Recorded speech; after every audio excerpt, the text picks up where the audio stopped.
Hey, welcome back to another episode of Tech Talk. I am your host, Jeff Hootselle with AuditMax. Hey, if you guys know, Tech Talk is a show where we talk to IT leaders and CIOs from across the country, folks that are doing really interesting things in technology. We're talking about leadership and current events, and we've always got really fascinating folks joining us. Today we've got a special guest from Indianapolis, Indiana. We've got Jerrod Carter. Jerrod is the CIO with Wheaton Group.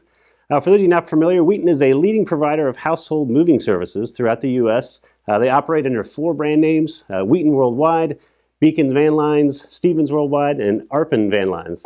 So Jerrod, thanks so much for joining us today. Thanks for having me on the show, Jeff. Yeah, it's great. So I'm curious, so Jerrod, you've obviously got a great resume and track record. You've been the CIO there for 10 plus years. In the past decade, how have you seen that role as CIO change and kind of morph over that time? Well, it has changed some. I would say mostly it's mostly the same as it was before. It's just different technology, right? It's figuring out how to apply the technology that we have available at the time to the business problems that present themselves. So for us, over the last 10 years from a business, I think the biggest change has been, as you mentioned, we have 4 different brands that we're operating under. When I joined, it was just the Wheaton brand. And we've gone through these acquisitions and integrated other agencies and other brands into our network that have changed the way we operate and have improved the van line, but require a significant amount of IT work to support all of that change. Yeah, so and I know you guys are really focused on the customer experience, right? I mean, you guys are serving people in kind of a big time in their lives, and they're making a big change and a big move in a lot of cases. How are you guys leveraging technology to really serve that mission as a business? So we do a number of things. One is, as you said, we're focused on that customer experience. So we measure our customer experience very tightly. So we do a lot of surveys. We check our net promoter score by brand over time and make sure that we're increasing that. And where our customers are complaining, when that does happen, we make remediation efforts so that those complaints will be mitigated in the future. So that requires a lot of IT work to gather that data, to coalesce that data, analyze it, present that to the business in a way that can be used for improvement of the business. And that also oftentimes will result in changes to the way we register our orders, questions that we ask of our agents before the move is even put into the system.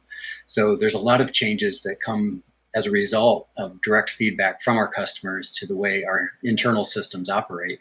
And of course, that's all on us to implement.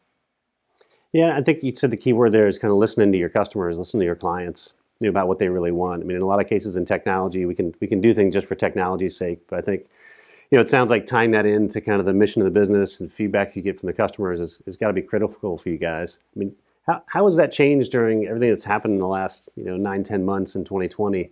What kind of impact has that had on you guys from a customer experience standpoint and how you guys approach it? Well, certainly most of that change has been on the people providing the actual services, not the IT group, right? So our drivers and our agents and our salespeople going through a lot of sanitation procedures that we didn't have to do prior to the COVID outbreak.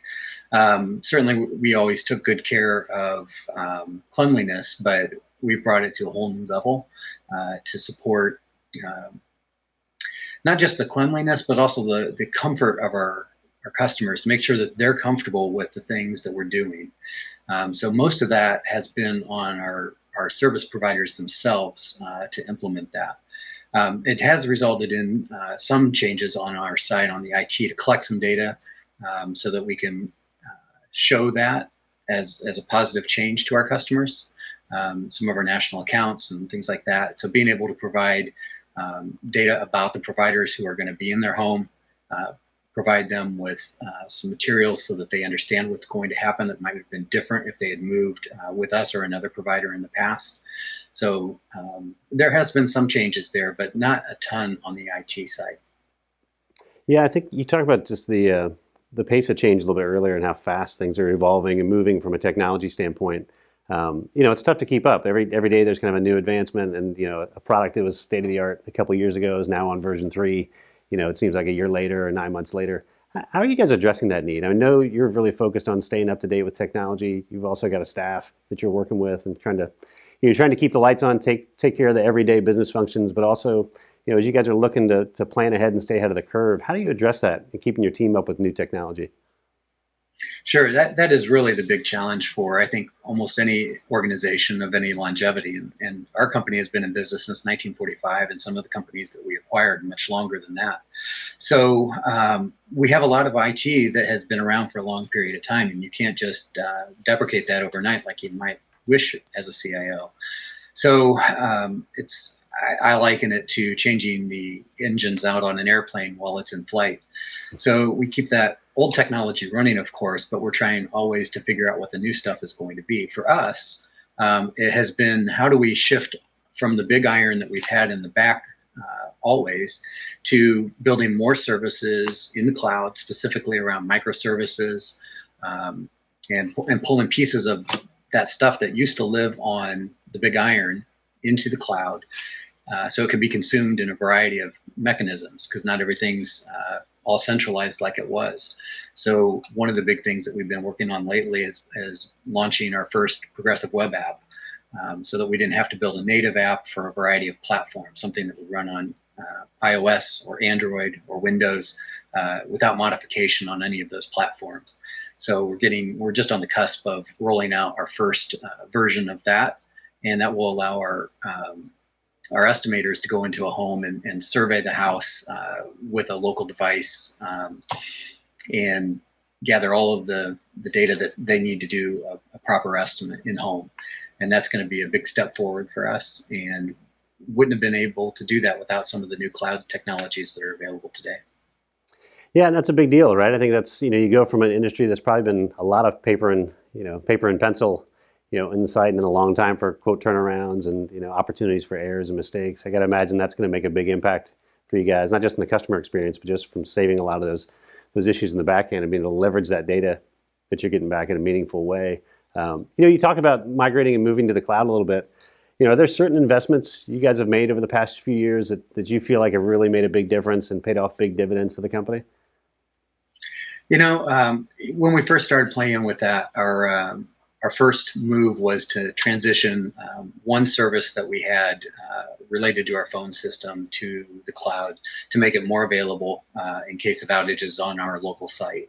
And that was a nice win for us because it put us into the cloud for the first time. So our team got some experience with it, but it also provided a better level of service for our business. It made us more resilient, less likely to have outages.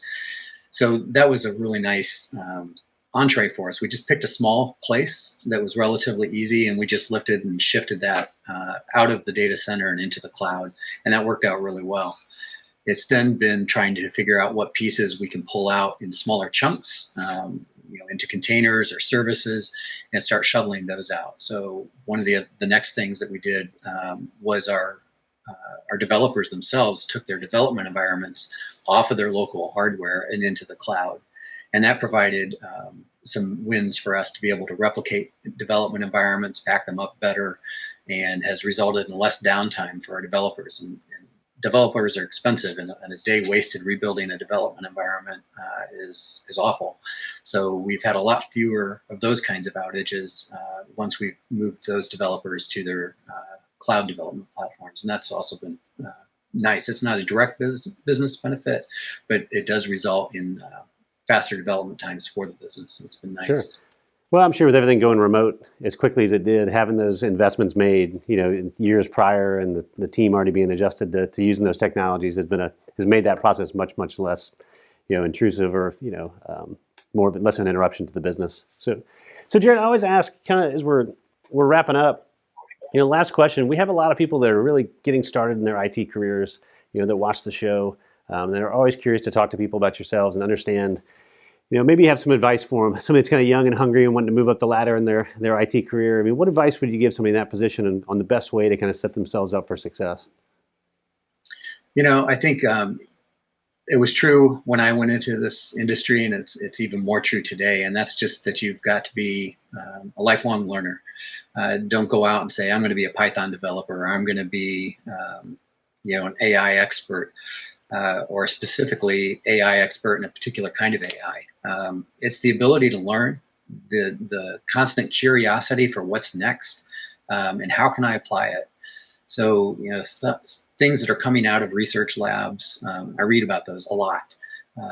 Keep up with, the blogs of the major vendors and all of the new things that they're releasing and trying to figure out what could we do with this. Now, we may not be able to do anything with it just because we don't have the time to, but I'm trying to apply those technologies, at least mentally, as often as possible. And then some of those make it into actual development, like our progressive web app. That was something that we looked at and said, well, what if? And that one panned out.